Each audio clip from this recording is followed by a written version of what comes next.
Hermanos, gracia y paz. Vamos a continuar con la enseñanza que iniciamos el día de ayer. Estuvimos comentando con los hermanos que íbamos a hablar de algo relacionado con el cristiano, el pecado y la carne. Estuvimos de alguna manera viendo el texto que utilizamos como base, que fue Juan 19:30, que vamos a volver a utilizarlo. Y estuvimos mirando que efectivamente todo empieza con la obra perfecta y consumada de Cristo, ¿sí? Estuvimos mirando cómo el creyente en su caminar diario muchas veces descuida la vida espiritual y termina haciendo cosas como las que hizo Abraham. ¿Recuerda que hablamos ayer? Abraham, Dios le había hecho una promesa cuando tenía 75 años, habían pasado 10 años, no había tenido hijo, entonces su mujer le dice, llégate a Sara, a Agar, para que pues tengamos un hijo. Nace Ismael y a causa de eso llegamos a Génesis 17, donde Dios le dice a Abraham, sé perfecto porque no lo está haciendo. Y lo manda a circuncidar y estuvimos mirando qué era la circuncisión. La circuncisión es cortar con la obra de la carne en medio de nosotros, ¿cierto? Entonces es un trato que Dios va a hacer en nuestra vida hasta que no haya expresión del viejo hombre con sus hechos, ¿sí? Porque en la posición el viejo hombre quedó crucificado. Y eso es claro para nosotros. Cuando Cristo murió, juntamente todos morimos con Cristo. Cuando Cristo resucitó, juntamente resucitamos todos con Cristo, como lo cantamos ahorita, ¿cierto? Pero debajo del sol, como dice Coelho Salomón, hay una expresión de la muerte y hay una expresión de la resurrección, ¿sí? Y es lo que nosotros como creyentes debemos experimentar. Entonces vamos a continuar aquello que empezamos el día de ayer y vamos a tomar el texto que utilizamos como base, que fue Juan 19, versículo 30. Nuestro Señor está ya en la cruz, en los últimos momentos para partir a la presencia del Padre. Y en la cruz dice algo, cuando hubo Jesús tomado el vinagre, dijo, consumado es, y habiendo inclinado la cabeza, entregó el Espíritu. Mire qué tan diferente es la muerte del Señor a la muerte de todos los hombres. La muerte hace que los hombres inclinen la cabeza, ¿sí? La muerte hace que al hombre se le salga el espíritu y incline la cabeza, pero con el Señor fue diferente. Primero inclinó la cabeza y luego salió el espíritu. ¿Por qué? Porque el Señor tiene poder sobre la vida y la muerte. Él ha dicho, yo pongo mi vida, yo la vuelvo a tomar. Nadie me lo dio, ese poder. Yo lo tengo en mí mismo, ¿sí? Y aquí se ve el poder que tiene sobre la muerte. Pero el énfasis que hicimos fue tetelestai, ¿sí? La palabra griega consumado es la palabra griega raíz teleio y declinada significa tetelestai, que estuvimos hablando con los hermanos ayer, que en descubrimientos arqueológicos ese término se utilizaba en el comercio, en algunas facturas donde decía tetelestai, que significaba que todo estaba pagado, que no había ninguna deuda, ¿sí? Que Cristo en la cruz pagó lo que Dios estaba pidiendo por la muerte del hombre. ¿Y era quién? La vida de nuestro Señor Jesucristo, su vida. Entonces, a partir de la muerte de nuestro Señor Jesucristo, empieza la obra que Dios se ha propuesto con el hombre, desde Génesis, ¿sí? Porque el hombre que Dios va a configurar a su imagen es el creyente. Y es a partir del Espíritu que Dios toma para empezar a formar y a moldear al creyente. Una persona que no tenga el Espíritu, Dios no tiene cómo empezar a forjarla desde el interior para la imagen de Dios, ¿sí? Lo primero que el hombre debe hacer es convertirse a Cristo, volverse a Cristo, arrepentirse de sus pecados y ya entonces, como tiene la naturaleza divina, empieza el trato de Dios para con la persona, ¿cierto? Entonces, hoy vamos a mirar un aspecto. El Señor ha trazado un camino. La Escritura ha dicho que el camino que lleva a la salvación es muy ancho, ¿cierto? No, el camino que lleva a la salvación es muy estrecho, ¿cierto? Y uno pensaría que por ese camino tan estrecho no pueden pasar dos personas al mismo tiempo. Pasa una persona. O pasas Cristo o pasas tú. O pasa Cristo en ti o pasas tú sin Cristo. No, pasas tú, Cristo en ti. No pueden estar dos personas separadas por ese camino. Entonces, el Señor ha dejado un camino. un camino nuevo y un camino vivo. Y es las huellas de la pisada de Jesús. En las Escrituras hablan de las pisadas de Abraham, que cuando sea el momento podemos hablar de todo ese recorrido que hizo Abraham, que no es diferente a la vida nuestra. Cuando tú miras la vida de ellos, se parece mucho a la vida de nosotros. Pero nuestro Señor Jesucristo dejó unas huellas, ¿sí? Si el Padre dijo que iba a ser el hombre la imagen de su imagen, y la imagen de Dios es el Hijo, entonces nosotros debemos tomar a Cristo como el modelo e imitarlo. Para eso el Señor nos dejó muchas cosas. Entre una de ellas nos dejó unas huellas, ¿sí? Y las huellas nos dicen por dónde es el camino, ¿sí? Entonces, para nosotros llegar a la meta, debemos pisar cada huella para no salirnos del camino. Podemos tomar un camino diferente si no seguimos las huellas. Entonces, vamos a empezar hoy a considerar la segunda parte. Y vamos a empezar con Job. Antes del Salmo, de los Salmos, Job 26, 23, versículo 11. Job 23, versículo 11. Naturalmente, de este camino y estas pisadas que vamos a hablar, que nuestro Señor nos dejó como ejemplo, ningún cristiano quiere seguirla. El cristiano lo que quiere es prosperidad, aleluya, gloria a Dios, todo va a salir bien, que no le duela ni el pelo. Entonces, esto que vamos a leer es lo que dice la Biblia del camino del cristiano. El camino del cristiano es el camino que Cristo nos trazó a cada uno de nosotros. No puede ser un camino diferente. Tú puedes tomar otro camino, claro, nosotros somos libres. Yo puedo tomar otro camino, ¿sí? Pero para nosotros es más beneficioso el camino que Él nos trazó, porque estamos hablando de la eternidad. O sea, el camino que sigamos acá tiene consecuencias eternas. Y cuando estamos hablando de eternidad, el milenio comienza en la eternidad, se puede empezar a hablar desde el milenio. ¿Por qué lo sabemos? Porque del milenio se habla como la nueva era o el siglo venidero, y es cuando nosotros en resurrección ya está la eternidad en nosotros, ¿sí? De una manera expresiva, ¿no? Job 23:11, todos conocemos el libro de Job. Job habla con 3 amigos que lo increpan, diciendo que lo que le pasa es porque él ha pecado delante de Dios, hasta que llegamos al capítulo 23, y es bien interesante este texto que vamos a leer. Mire lo que dice Job. Mis pies han seguido sus pisadas, guardé su camino y no me aparté. ¿Sí? Entonces Job empieza diciendo, Job en el capítulo 23, que él ha guardado la ley de Dios, pero también por guardar la ley de Dios ha hecho algo, han seguido las pisadas de Dios. Literalmente en el hebreo dice, mi pie se ha adherido a sus pisadas. ¿Sí me entiende? Entonces, lo que nosotros vamos a buscar, poder aplicar con la palabra que vamos a considerar hoy, es que nuestros pies puedan adherirse a las pisadas de nuestro Señor Jesucristo. Entonces vamos a ver un aspecto del camino del Señor para que nosotros podamos adherirnos a ese camino.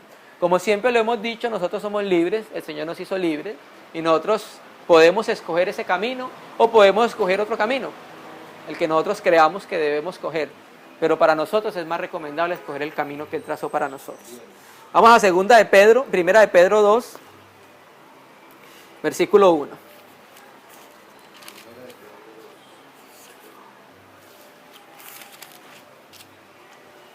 Primera de Pedro 2, vamos a leer el versículo 21.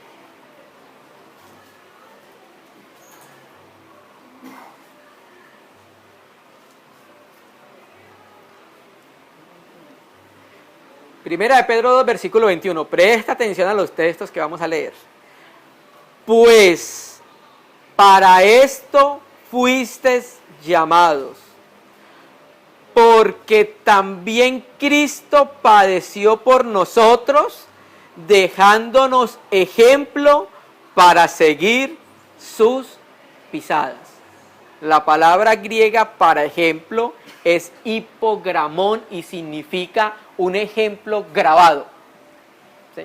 Entonces, lo que el Señor hizo en los días de su carne y concluyó en la cruz, es el ejemplo que nos dejó o el modelo para cada uno de nosotros. O sea, no hay un camino diferente, hermano, a la gloria, más que el camino de la cruz. No hay otro camino, hermano. Amén. Entonces, para eso fuimos llamados nosotros. ¿No dice el texto? Pues, o así también, para esto fuiste llamados. Porque también Cristo padeció por nosotros, dejándonos ejemplo o modelo para que sigáis sus pisadas. En el 3:18 vuelve a hablar nuevamente del sufrimiento, pero vamos a pasar al 4:1, que va a ser como la base de lo que vamos a empezar a considerar hoy. Opuesto que Cristo ha padecido por nosotros en la carne. Cristo no padeció como un espíritu sin carne. Fue verdaderamente hombre, verdaderamente Dios. Eso en teología se conoce como la unión hipostática. Dos naturalezas en una persona, naturaleza divina y naturaleza humana. Entonces el Señor fue hombre como nosotros, pero Él hizo algo para llevarnos a la gloria, porque estábamos destituidos. ¿Qué hace Él por nosotros? Padeció por nosotros en la carne, primero. Segundo, vosotros, ¿quién es vosotros? La iglesia. O sea que esto es para la iglesia, para cada uno de nosotros. Abramos bien los oídos. Vosotros también armaos del mismo pensamiento. ¿Sí? Primero empieza diciendo, Cristo padeció por nosotros en la carne. Pero no se quedó ahí. Ahora le dice a los hermanos, ustedes tienen que armarse hace referencia como una armadura, ¿cierto? Porque debemos entender que estamos en una guerra. Nosotros estamos en una batalla, ¿sí? Armaos del mismo pensamiento, pues quien ha padecido en la carne, terminó con el pecado. Entonces, ¿qué hizo el Señor? Padeció en la carne para acabar con el pecado. Pero cuando Él lo hizo, le dice a los hijos de Dios, ahora ustedes tienen que pensar de la misma manera y tienen que tener el mismo sentir que hubo en Cristo.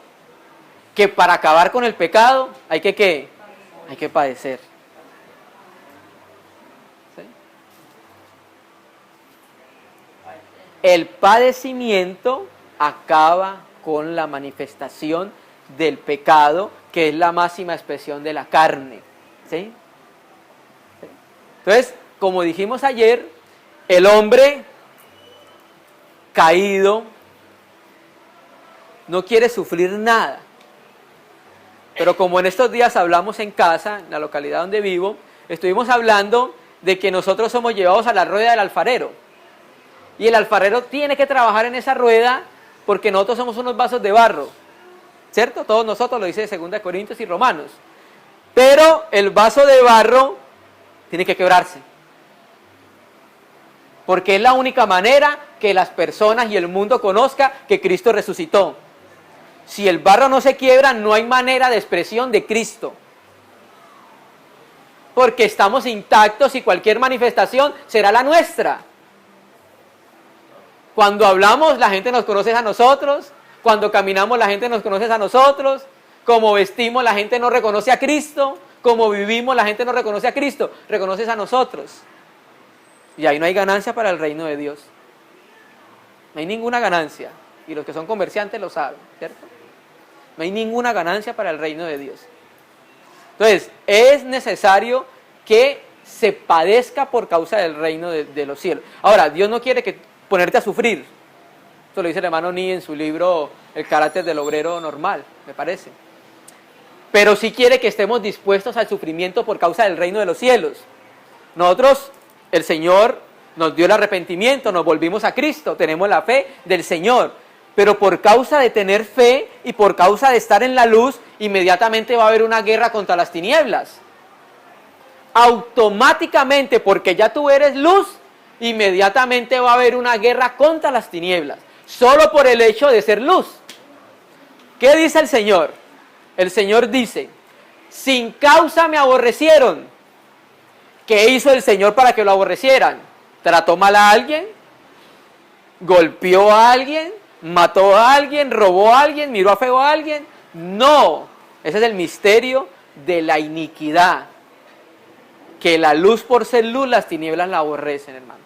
Entonces, por causa de ese testimonio, nosotros tenemos el mundo entero en contra de nosotros.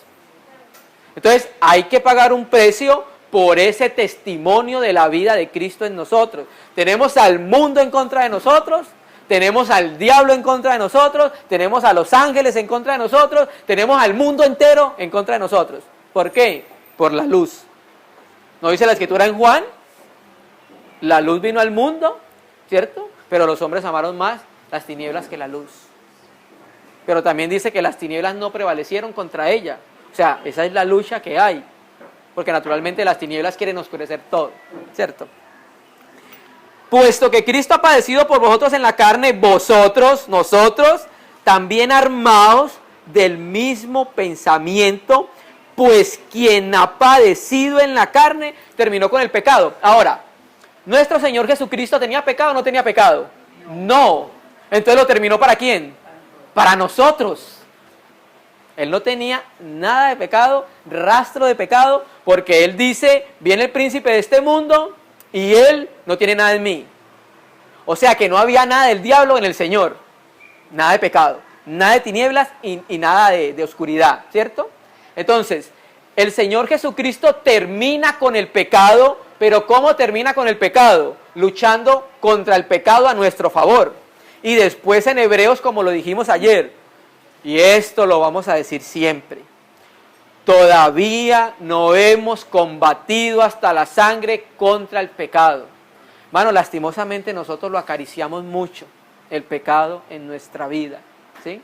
Y el Señor no nos manda a acariciar el pecado, nos dice que debemos padecer en la carne para acabarlo, hermano.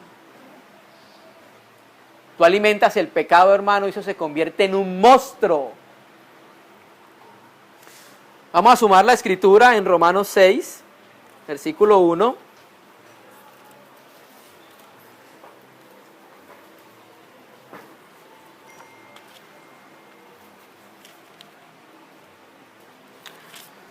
Romanos 6:1.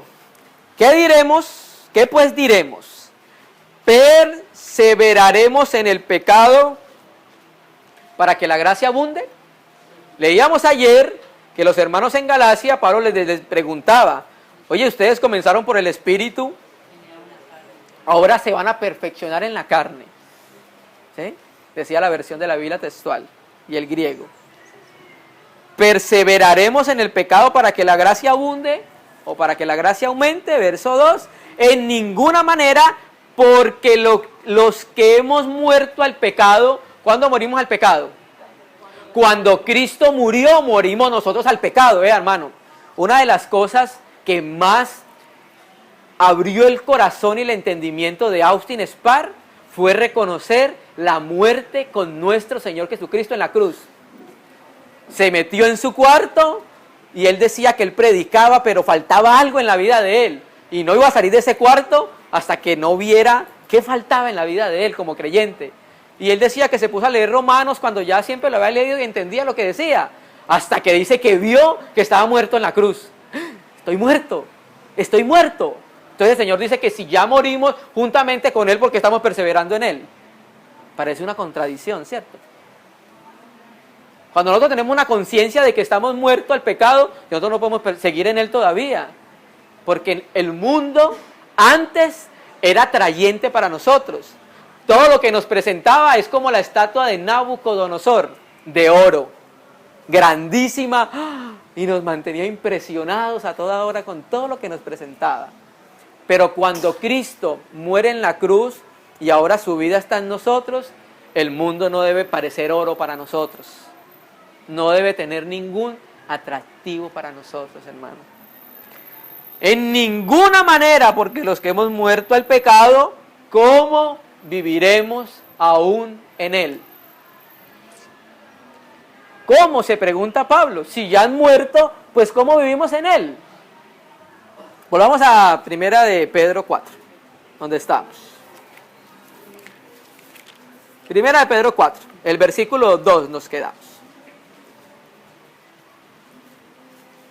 Entonces ya leímos en el versículo 1, donde se nos pedía que tenemos que armarnos con la misma mente que la que tenía Cristo en relación con el sufrimiento. ¿Para qué? Para acabar con el pecado. No hay nada que le duela más al pecado que lo pongan a sufrir y a la carne, ¿cierto? La acabas el poder que tiene el pecado en medio de nosotros. 2, vamos a leer el 1 otra vez. Puesto que Cristo ha padecido por nosotros en la carne, vosotros también armaos del mismo pensamiento, pues quien ha padecido en la carne terminó con el pecado. ¿Para qué terminó con el pecado? Versículo 2 lo va a explicar. Para no vivir el tiempo que resta en la carne. ¿Sí? Vuelvo a repetirlo. Para no vivir el tiempo que resta en la carne. ¿Sí ves? ¿Para qué el Señor muere en la cruz?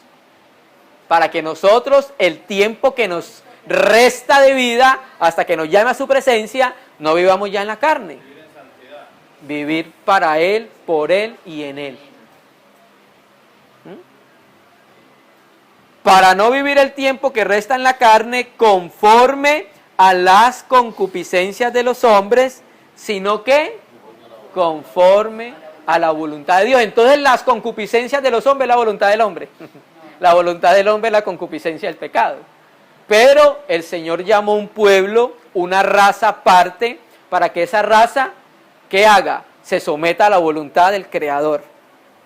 Los ángeles que cayeron no se quisieron someter a la voluntad del Creador, ¿sí? Ahora Dios encuentra en la iglesia lo que no encontró con los ángeles. Que la iglesia someta su voluntad a la voluntad de Dios y haya una armonía de voluntades, ¿sí?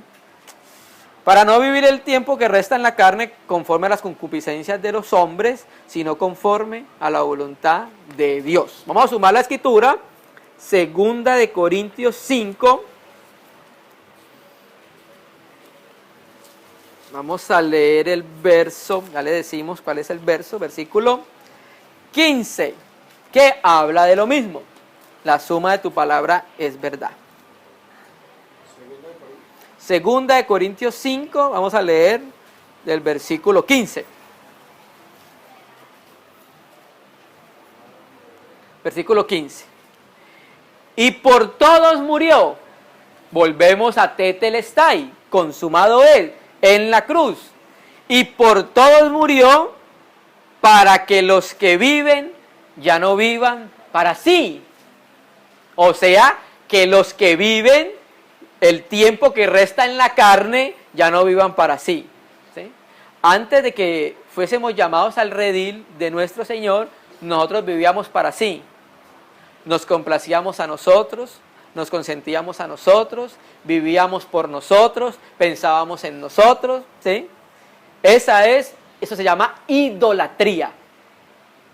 Hermano, pero si no hay imágenes, claro, porque le quitaste el primer lugar a Dios y todo lo haces para ti, con un único propósito, de exaltarte a ti.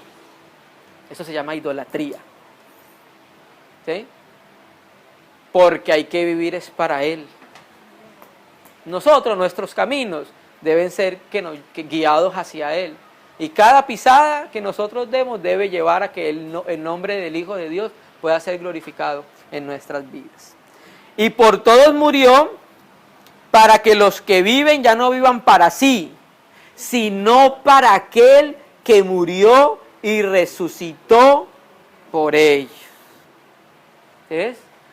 O sea, el Señor nos compró a precio de sangre, le pertenecemos, ¿sí? Nuestra voluntad también debería pertenecerle a Él, hermano, ¿sí? Debemos vivir por aquel que murió y resucitó por nosotros. Nosotros no debemos vivir para complacernos a nosotros, hermano. Y nosotros lastimosamente nos complacemos demasiado a nosotros y muy poco complacemos al Señor. Complacemos al Señor cuando nos acordamos, ¿sí? Cuando verdaderamente nos conviene, pero nosotros deberíamos rendir la vida al Señor, hermano.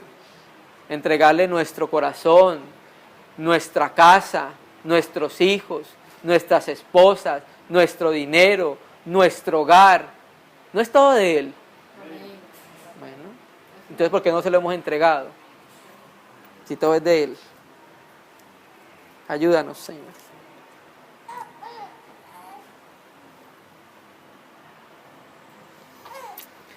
Sino para aquel que murió y resucitó por ellos. Vamos a Primera de Pedro, vamos a hacer el texto, vamos a utilizarlo muchas veces. Otra vez en el 4 y vamos para el versículo 3. Entonces, estamos hablando en relación con el pecado y el tiempo. ¿Sí? Vea que ya estamos hablando, empezamos a hablar que el tiempo que resta en la carne ya no lo vivamos conforme lo vivíamos antes, que ya el tiempo que nosotros vivimos debemos vivirlo para Él. Versículo 3. Baste ya el tiempo pasado para haber hecho lo que le agradaba a los gentiles. O sea que lo que Dios le revela a Pedro es que lo que nosotros ya vivimos en la carne fue suficiente. Baste ya el tiempo pasado para haber hecho lo que le agradaba a los gentiles. Claro, fue suficiente hasta que vino la luz. Porque la vida que teníamos sin Cristo no corresponde a la vida que tenemos, que ahora tenemos. Son completamente distantes. Entonces el Señor dice, basta ya. Fue suficiente que vivieses en la vida del alma, deleitándote a ti, viviendo por ti, para ti, solo por ti, y ahora de aquí en adelante vivas para mí, porque eso fue suficiente. Te di el tiempo para que vivieras para ti. Ahora ya el tiempo ha cambiado. Los tiempos han mudado, ¿sí? Se ha pasado del invierno al otoño. Ahora ya es tiempo de que vivamos para Él, hermano. Que el Señor pueda guardar lo que es la palabra de Él en nuestro corazón, hermano. Que podamos vivir para Él, porque lo dice la Escritura. Baste ya el tiempo que pasamos sin Él para hacer lo que le agrada a los gentiles. Vamos a mirar que eso mismo se le dijo a Israel en Ezequiel. Vamos al Antiguo Testamento, solo para leer ese texto. Ezequiel 44, vamos a mirar. Y con esto vamos a ver que no es un problema nuevo, es un problema antiguo, porque está en el corazón del hombre.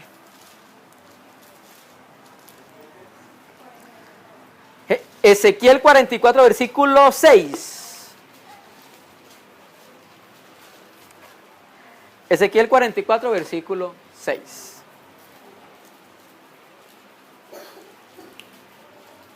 Mire la exhortación que Dios le da a Israel en el antiguo pacto.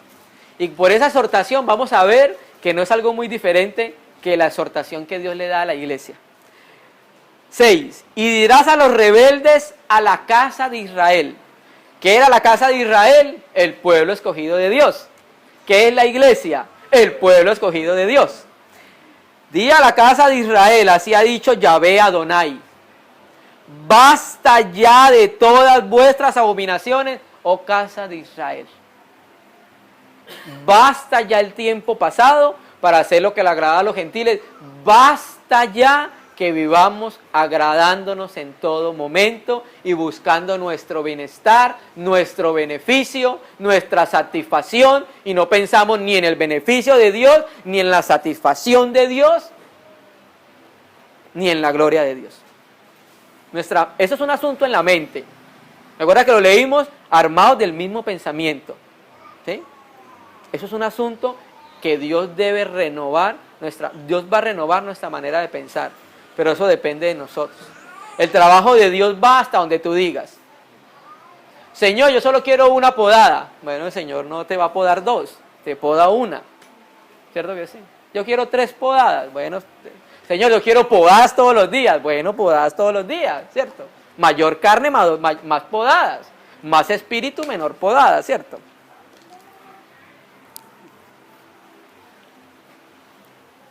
Amén, hermanos.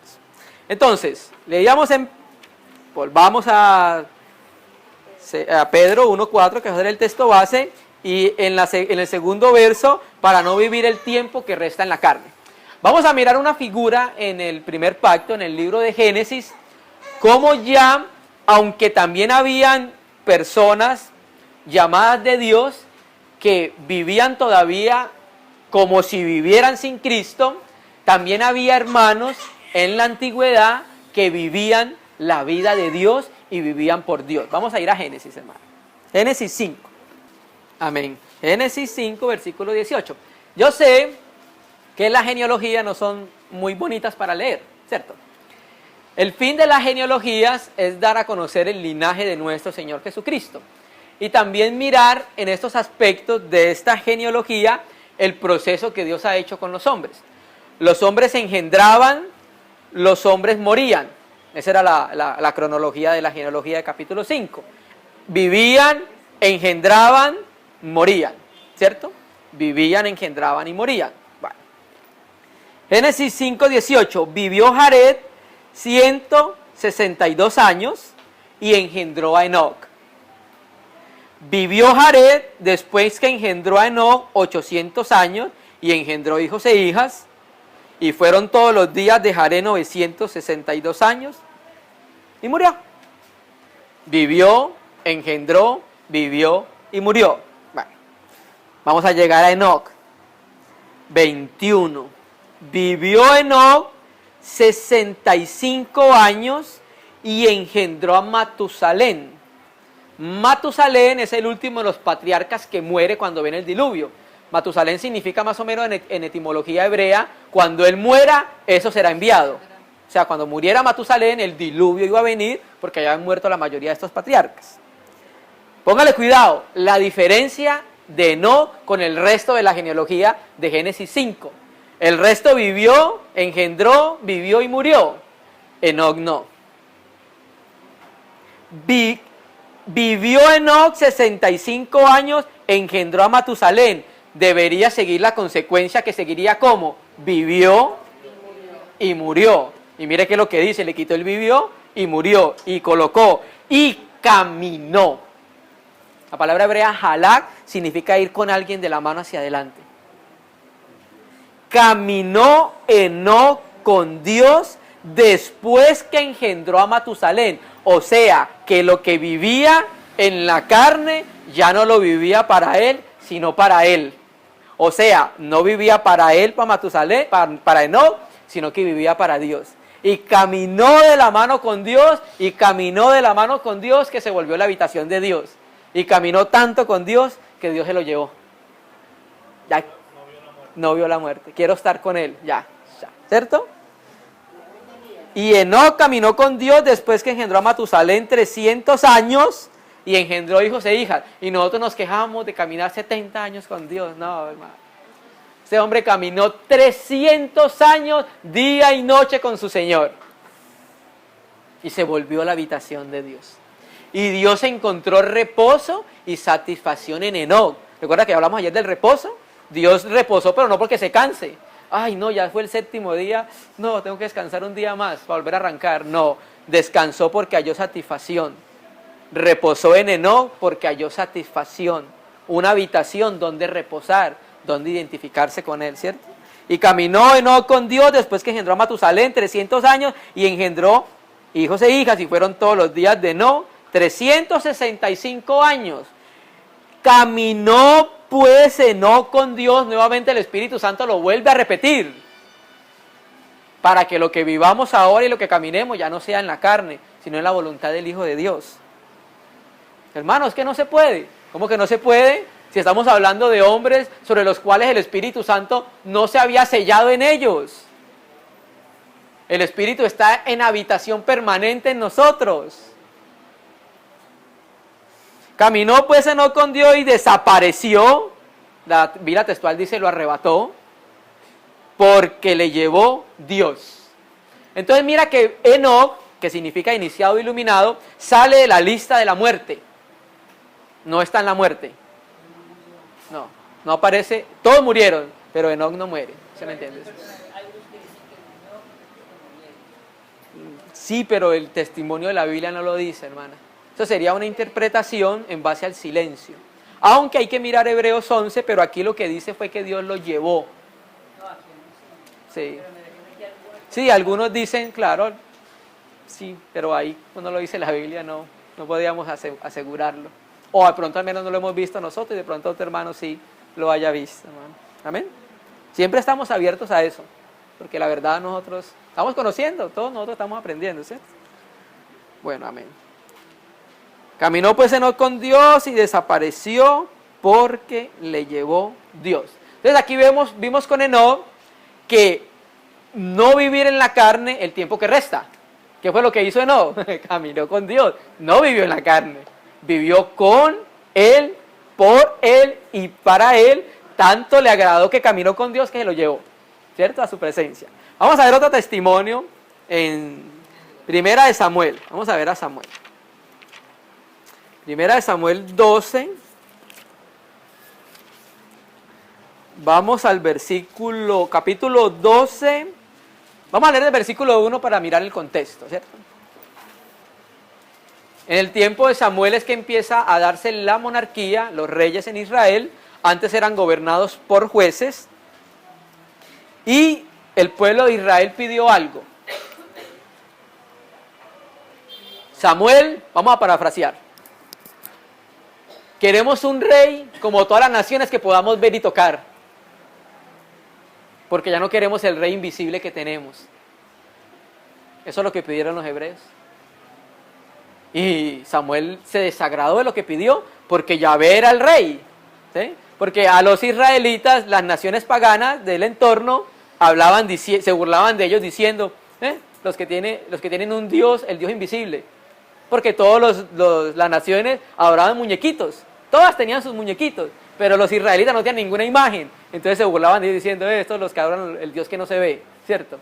Entonces Israel llegó a ser como las naciones que querían un rey que vieran y tocaran, porque el rey que tenía no era suficiente para ellos, ¿cierto? Un rey de carne. Entonces Samuel le dijo a Dios, y Dios le dijo, bueno, diles que van a tener rey, pero el rey que les voy a dar, les va a hacer esto, les va a hacer esto, les va a hacer esto, les va a hacer esto, le doy una lista larga. ¿Y sabe qué dijeron? Mándelo. ¿Así les va a hacer eso? No importa, mándelo. Es la obstinación del corazón del hombre. Entonces vamos a mirar, para vivir el resto que queda de nuestra vida, no en la carne. Vamos a verlo con Samuel.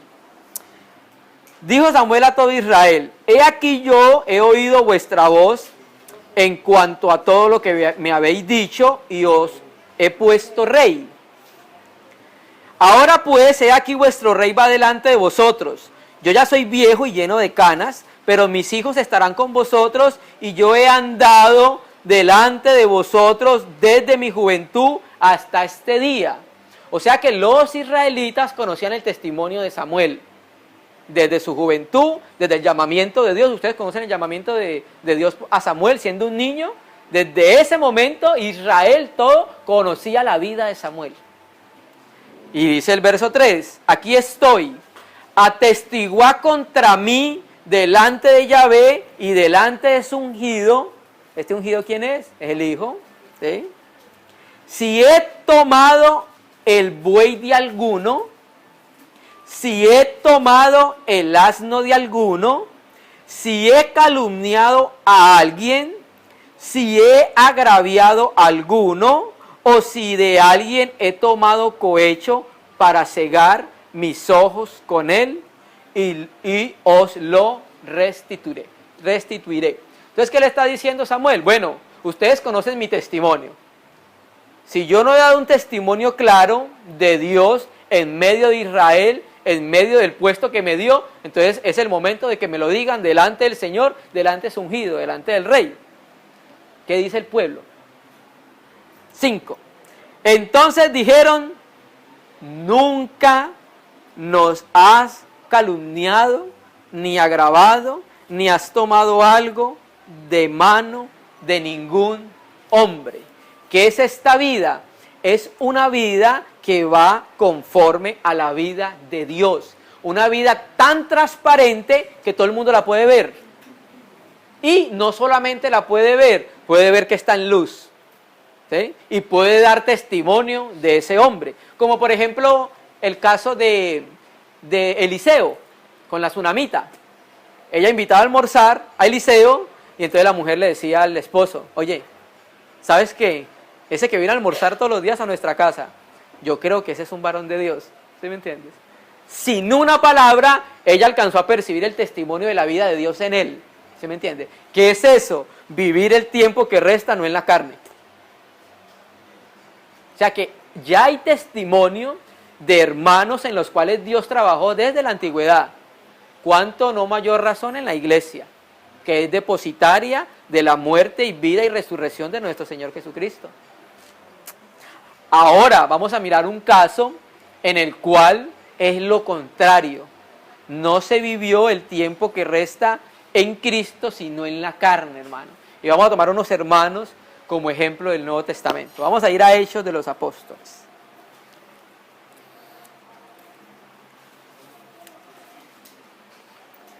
¿Y esto por qué sucede? Porque no se combate contra las formas de pecado en nuestra vida. ¿Esto por qué sucede? Porque no se ha padecido en la carne para acabar con el pecado. Eso es consecuencia de no enfrentarnos al pecado. Hermano, Cristo enfrentarse contra el pecado lo llevó a la muerte. Lo mismo, el mismo resultado debe tener en nosotros. Nuestro enfrentamiento con el pecado debe llevarnos a la muerte, en experiencia. Todo lo que es manifestación de la carne, que es la mayor presentación del pecado, la carne, con todas sus obras. Hechos 5, en el capítulo 4, termina con Bernabé. Todos conocemos a Bernabé, ¿cierto? Un varón de buen testimonio, era levita, de Chipre, y había hecho una donación. Vamos a leer el 36, 14:36. 4:36.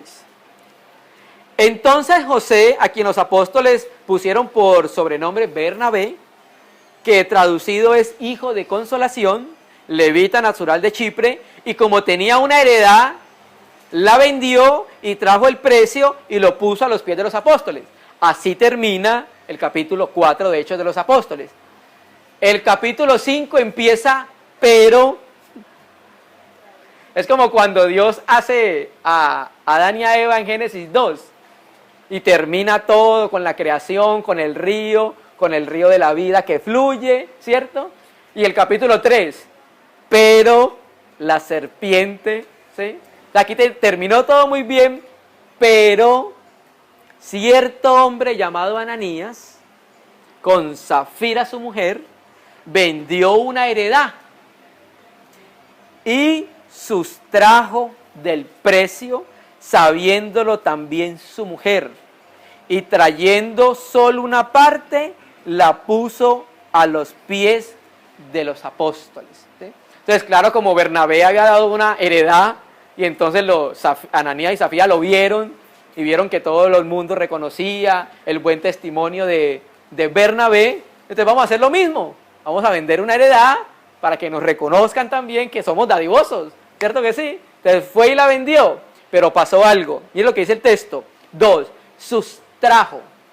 La palabra griega ahí se traduce también defraudando, donde aparece esa palabra en Tito 2, versículo 10, ahí dice no defraudando a nadie, ¿cierto? Entonces ahí sustrajo o defraudó del valor sobre el cual se había vendido. Versículo 3, y dijo Pedro a Ananías, ¿por qué llenó Satanás tu corazón? ¿De qué lo llenó? De avaricia.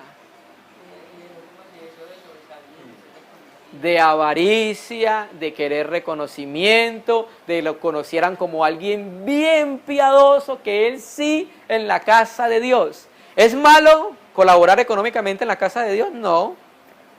Pero ¿cuál fue el problema? Sigamos leyendo. Y dijo Pedro a Ananías, ¿por qué llenó Satanás tu corazón para que mintieses al Espíritu Santo y sustrajeses del precio de la heredad? Reteniéndola no se te quedaba a ti, y vendida no estaba en tu poder. ¿Por qué pusiste esto en tu corazón? No has mentido a los hombres, sino a Dios. Entonces, ¿cuál fue el problema? Más adelante dice que ellos le preguntaron, ¿vendieron la heredad por tanto? Sí, por tanto, cuando eran mentiras. Y él se puso de acuerdo con su mujer. Y aquí va un consejo para las hermanas. Las hermanas son ayudas adecuadas, no inadecuadas. Son ayudas idóneas. no idóneas. ¿Sí? Entonces una ayuda adecuada e idónea le hubiera dicho, lo que estás haciendo es pecado, arrepiéntete, así sea su marido. ¿Sí? Porque lo que está haciendo delante de Dios no es limpio.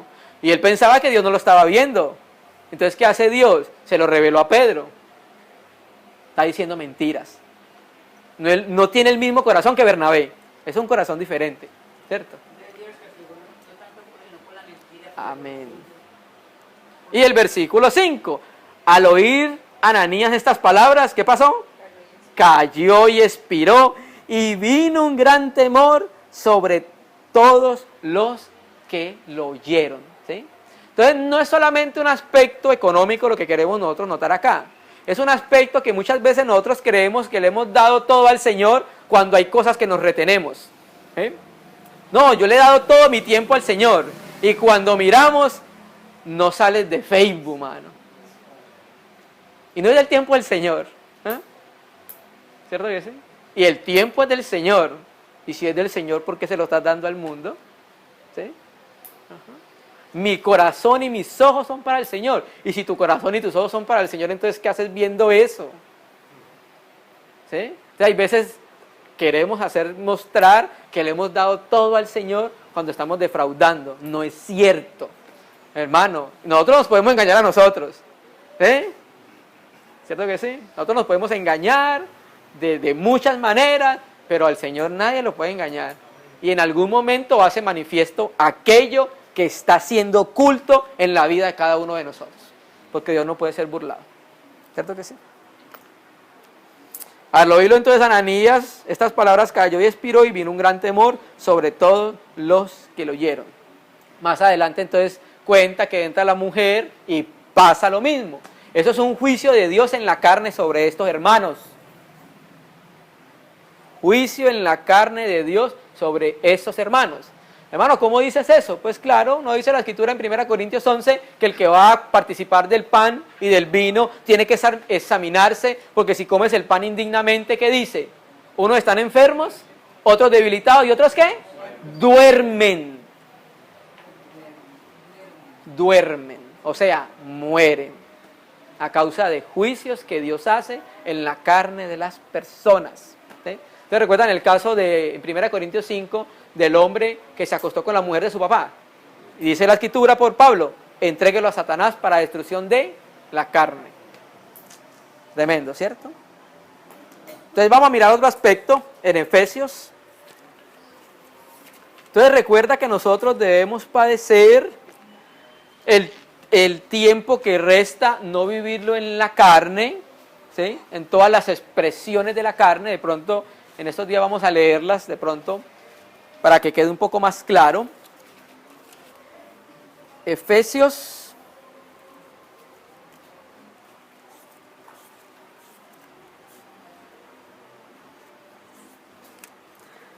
5, versículo 15. Bueno, entonces el Señor nos dice, ¿para qué Él padeció en la carne y terminó con el pecado? Para que el tiempo que nosotros nos queda por caminar, por vivir, por ser y existir, ya no lo vivamos en la carne, este tiempo que nos queda, sino que el tiempo que nos queda a nosotros, a uno nos puede quedar 10 años, a otros 1 año, a otros 20, a otros 40, a otros 50, no sé. El tiempo que nos queda, ese tiempo que nos queda, nosotros debemos invertirlo para poder cambiarlo por eternidad. ¿Sí? Vamos a mirar. Efesios 5, versículo 15. Mirad pues con diligencia cómo andéis. Una exhortación a cada uno de nosotros. Tenemos que vigilar en nuestra vida. ¿Sí?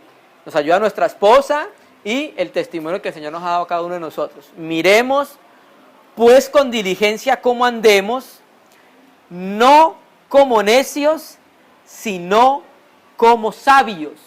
¿Sí? Una persona que anda en necedad, la necedad es una manifestación del pecado. ¿Sí? O sea que una persona necia anda todavía en la carne. ¿Sí? Mirad pues con diligencia cómo andéis, no como necios, sino como sabios. ¿Cómo debemos caminar? Aprovechando bien el tiempo, porque los días son malos. ¿Será que son malos? ¿O no son malos? ¿O son buenos?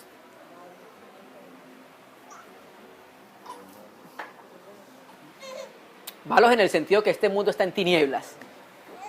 En ese sentido es malo. Entonces, nosotros como creyentes debemos vigilar cómo caminamos, aprovechando bien el tiempo. La palabra griega aprovechando es exagorazo. Esa palabra se utilizaba, hay que mirar cuidadosamente bien la compra que ellos iban a hacer. También traduce en otras versiones, redimiendo bien el tiempo.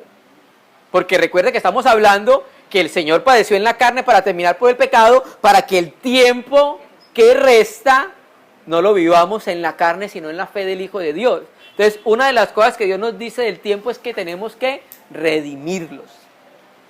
Redimir el tiempo por eternidad. ¿Sí? Yo sé que muchos trabajamos, yo sé que muchos estudiamos, pero así como nos esforzamos para trabajar y para estudiar, hay que hacer también un esfuerzo para el Señor. Y yo sé que es importante, naturalmente, ¿cierto? Porque eso también nos lo dio el Señor. ¿Qué nos dio? Trabajar, estudiar y hacer nuestros negocios. Pero también en medio de eso, el Señor también debe tener su tiempo, hermano. El Señor también debe tener su tiempo. No estamos diciendo que dejemos de trabajar o dejemos de estudiar. Estamos diciendo que así tengas eso, el Señor debe tener su tiempo. Porque Él es digno de tener el primer lugar, hermano. Entonces nosotros debemos mirar y mirar la manera cómo podemos aprovechar cada momento, porque es un tiempo que se pasó, no lo puedes volver a recuperar. Esa hora que pasó, que no la invertiste, si no viendo el partido de fútbol y no la invertiste en el Señor, no se puede recuperar. Te hubieras leído un libro en 1 hora y media, que dura más o menos una película o un partido. O hubieras leído un capítulo de la Biblia. Pero no, hermano, ¿cómo podemos ser tan extremistas de llegar a por allá? La Escritura dice que todo me es lícito, mas no todo me conviene, todo me es lícito, mas yo no me dejaré dominar de todo. Todo me es lícito, pero no todo me edifica. Entonces, cuando tenemos una mente como la de Cristo, Cristo sí no se enredó en nada de lo que este mundo le ofrecía. Pantalla gigante y Él pasaba como si no hubiera nada, ¿cierto? Entonces, el Señor nos enredó en esas cosas, hermano, ¿cierto? Y Él padeció para que nosotros tampoco nos enredemos en estas situaciones. Nosotros somos una raza diferente. Somos una raza nueva. Una nueva creación. Vamos a sumar la palabra con Colosenses, que nos habla de lo mismo. Colosenses 4, versículo 5. Ya vamos terminando, hermanos. Colosenses 4, versículo 5. En este mismo aspecto. Recuerda que estamos hablando también del tiempo. ¿Sí? Se padece en la carne porque el padecimiento en la carne le causa algo el pecado que lo debilita. ¿Sí? Debilita el pecado. No tiene fuerza en nosotros, entonces nuestro vivir va a ser un vivir que es más sensible al Espíritu de Dios en nuestra vida, entonces estamos rindiendo más la voluntad nuestra a la de Dios y estamos andando más conforme a su voluntad. Colosenses 4, versículo 5. Andad sabiamente para con los de afuera, nuevamente, ¿cómo? Redimiendo el tiempo. La Escritura es clara, ¿cierto? Aquí en este caso, para con los de afuera son los que no conocen el Evangelio. ¿Sí me entiende? Eso incluso con los vecinos. Los que nos tiran la basura, los que nos tiran agua, ¿cierto? Ellos también son objeto del testimonio de nuestro Señor Jesucristo, hermano. Una vez yo hablaba con un compañero, cuando vivía en Barranquilla, que estaba trabajando, vendiendo algunos productos. Y entonces le enviaron un domicilio y el domicilio llegó como 10 minutos tarde. Y es un cristiano. Y el hombre se agarró con el man de domicilio porque el hombre se ha demorado 10 minutos. Entonces yo le hice una pregunta. Si tú le vas a hablar de Cristo a ese hombre, ¿crees que va a recibir el testimonio tuyo? No lo va a recibir. No todos los casos son iguales, ¿cierto? Pero al menos en ese caso, él no va a recibir tu testimonio en ti, ¿sí? Ya el muchacho después nos dimos cuenta que se le cayeron los almuerzos, que fue un asunto complejo, ¿cierto? Entonces por eso no podemos ser veloces en ese asunto, ¿sí? Entonces incluso las personas, es que nosotros estamos acostumbrados a tratar con amor y cariño a nuestros hermanos. No, hermano. A todos. Con amor y cariño. Para todos nosotros. Necesitamos aprender acerca del Señor, ¿cierto? Naturalmente que hay momentos en que hay que presentar defensa de la fe, pero nosotros, así como tratamos a nuestros hermanos, a nuestros vecinos, a nuestros familiares, a nuestros amigos, a nuestros conocidos, incluso si no lo conocemos, porque son personas que puede ser posible, son personas que se les puede compartir la palabra del Señor. ¿Sí me entiendes? Ya terminando, Salmo 32, versículo 6.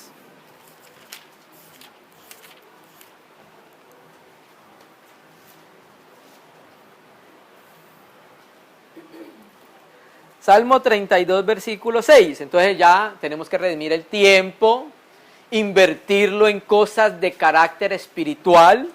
Todo me es lícito, pero no todo me edifica. Entonces cuando llegamos a un momento de tener la mente de Cristo, podemos juzgar.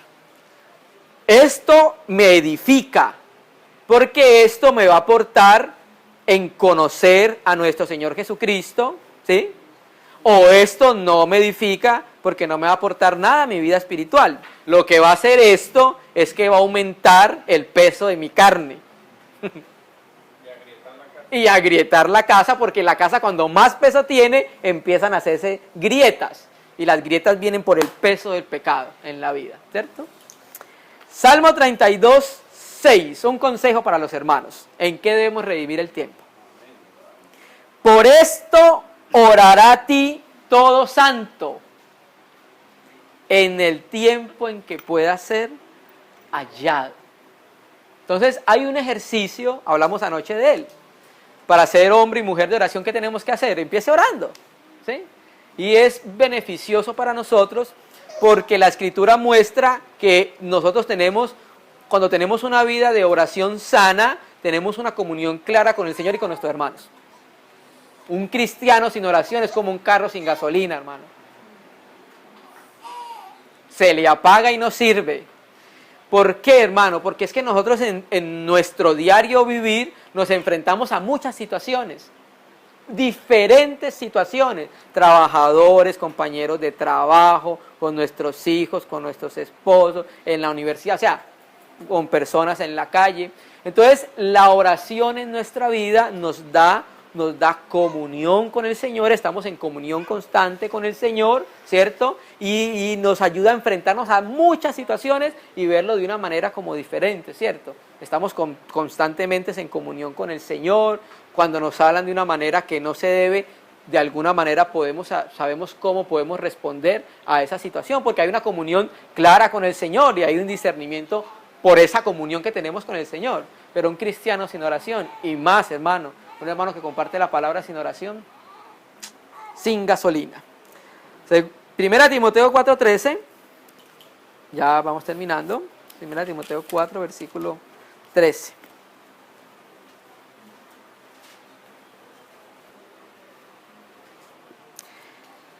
Primera Timoteo 4:13. Póngale cuidado al consejo para Timoteo y para la iglesia, y para nosotros, ¿cierto? Que somos la iglesia, juntamente con todos los santos. Entre tanto que voy, ocúpate de la lectura, la exhortación y la enseñanza. ¿Será que la lectura de la Biblia es solo para las personas que predican la palabra de Dios? No. La lectura, la palabra de Dios, las escrituras es alimento para todos nosotros. Es una responsabilidad de todos y cada uno de los creyentes estar en la palabra del Señor. Hermano, es que no entiendo. Siga leyéndola, créala que con el tiempo la entiendes. Amén. Pero es responsabilidad de los ministros y de los hermanos estar en la palabra del Señor. Y el verso 16, 15, ocúpate en estas cosas, permanece en ellas. No es que vamos a la reunión el domingo, gloria a Dios, aleluya, guardamos la Biblia y el otro domingo la volvemos a abrir empolvada, ¿no? Ocúpate en estas cosas, permaneces en ella para que tu aprovechamiento sea manifiesto a todos. O sea que cuando tú estás en estas cosas, para los hermanos va a ser notorio que tú estás en comunión. Y no solamente para los hermanos, para con los de afuera. Van a ver, ay, este sí es cristiano de verdad. Ese no es Cristiano Ronaldo, no, ese es cristiano de verdad. ¿Sí me entiendes? Y para los que lo escuchen también. Amén, hermano. Y sumémoslo con 2 Corintios 10, versículo 3. 2 Corintios 10, versículo 3. Entonces, estamos hablando acerca de que debemos padecer en la carne, no negarnos a sufrir por causa del reino de los cielos y por los intereses de Dios, ¿cierto? Para poder acabar con la manifestación externa del pecado, ¿cierto? Con todas sus concupiscencias. Pablo dice, 2 Corintios 10, 3, pues aunque andamos en la carne, hermano, un momento, tú no estás diciendo que no tenemos que caminar en la carne, pero Pablo nos está diciendo que andamos en la carne. ¿Cómo así? Siga leyéndolo. No militamos según la carne. Pablo y todos nosotros somos hombres, caminamos en la carne, ¿sí? Pero no militamos de acuerdo a las concupiscencias del pecado en nuestra vida. No militamos obedeciendo los deseos de ella en nuestra vida. ¿Por qué? Porque Cristo murió en la cruz y crucificó los deseos pecaminosos carnales. Por eso uno de los mayores problemas que nosotros tenemos es que no hemos identificado nuestra muerte con Cristo en la cruz, hermano. Aunque andamos en la carne, no militamos en ella. Y en relación con eso, Romanos 6, este texto va a ser muy importante, hermanos. Romanos 6, versículo 6.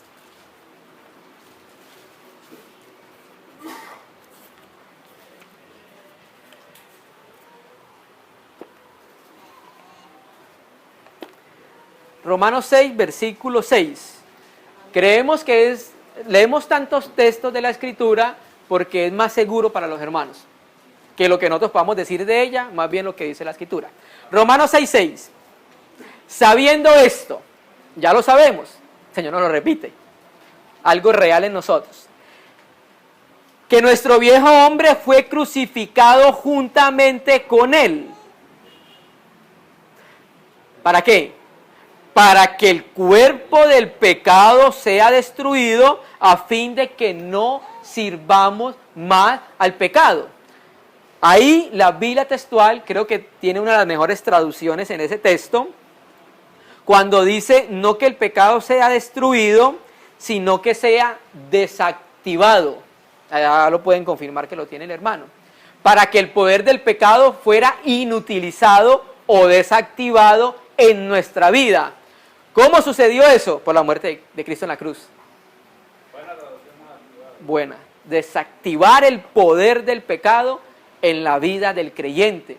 O sea que Cristo nos dio a nosotros armas para que el pecado no pueda tener efecto en nosotros.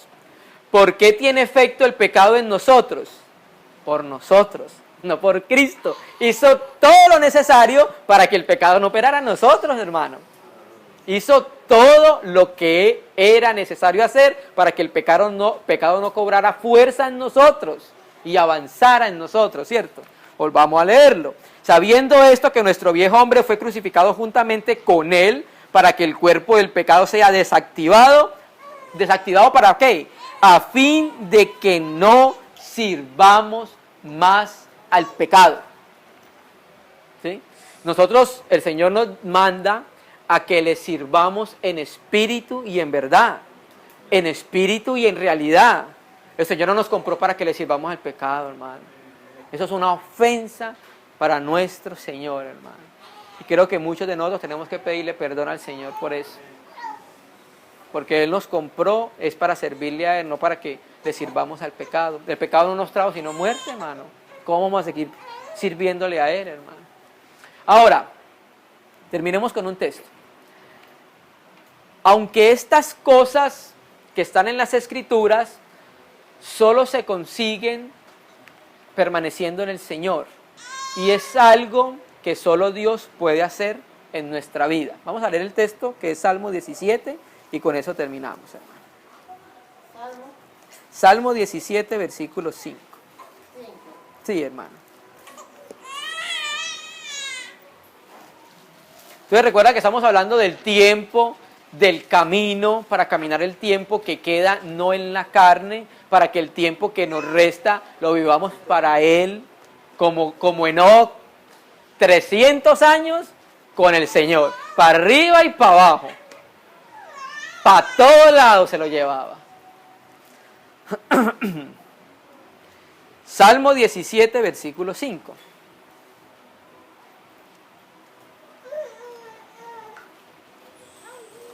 Salmo 17, versículo 5.